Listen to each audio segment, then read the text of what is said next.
All right, YouTube, here we go. Now, these countertops, if your walls are out, these countertops, usually they're perfect, okay? Sometimes you'll get gaps over here. See that gap right there? That's about 1/4 of an inch gap. And then over here, it's almost flush. So what you gotta do is sometimes, guys, you gotta bang that countertop into that drywall or cut the drywall out. Make sure it's flush with this right here so you don't see it, okay? That's how you get these pretty close. Okay, this little thing right here, I'm gonna push it in a little more and then I'm gonna screw it down. And then when I screw it down, it's gonna take and pull it in a little bit more. Now, when you do the sinks, the sink tops, what I do is eyeball them. I get them pretty close. And you always measure 10 times and always cut once. That's what I've always did. So what I do is I put the sink right there. I trace the sink out like this. I put the sink right there. I trace the whole sink out. And then this lip, not all lips, but this one here is a 1/2 inch. So then I take, and once I trace it out, I move this out. Then I take a square, and then I run it, measure it a 1/2 inch, and then I mark it.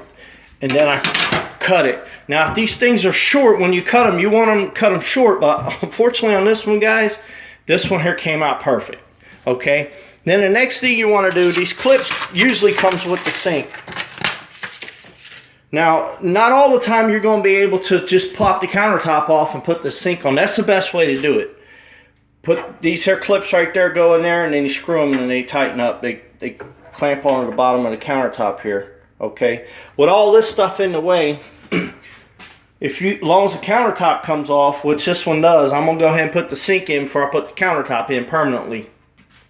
But sometimes you don't have that option because the countertop's so big. Like I've done these bigger countertops, man. Once you put them in place, you just leave them, and then you got to work with them, and then you got to cut these out. What I do, this is my this is my tool from Ridgid, 12 volt, and what I got the changeable heads for it.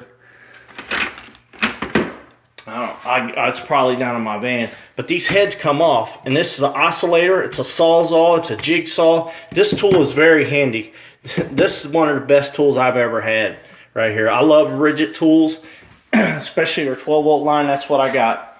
So that's where we are, guys. So you want to make sure that this is right too. You got to measure everything, because if not, your refrigerator ain't gonna fit, your stove ain't gonna fit, your dishwasher ain't gonna fit, and your oven ain't gonna, your vent ain't gonna fit.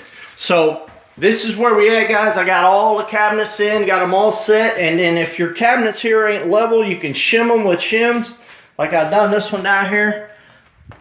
These right here, they wasn't too bad, so I got them there to work out great. So this is how you install kitchen cabinets, guys. And not all the time does it come with that lip right there. That lip right there came with the cabinet, so that makes it a lot easier. I can just drill and screw, okay? But most of the time you gotta make your own patterns and stuff. So this is it. I'm gonna give you the final video when I get the molding done, get all the cabinets on, get all the door or the shelves back in, and have it all hooked up, sink going, and everything. All right, guys. Until the next time.